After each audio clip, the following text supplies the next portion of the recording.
কবিতা অপেক্ষা, কবি কৌশিক দত্ত। আমি যাকে আঁকড়ে ধরে বাঁচতে চাই, সে মানুষটি অন্য কারোর অপেক্ষায়।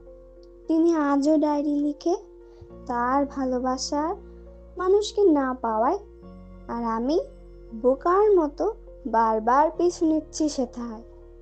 সব দোষ হলো আমার, কেন স্বপ্ন দেখি তোমায়?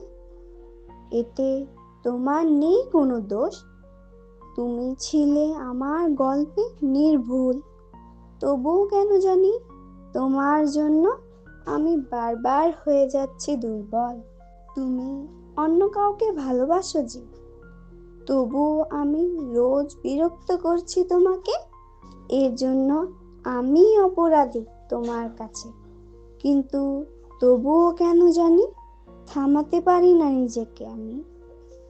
তোমার পথে বারবার আসি, আর তোমার জন্য রোজ অপেক্ষা করি।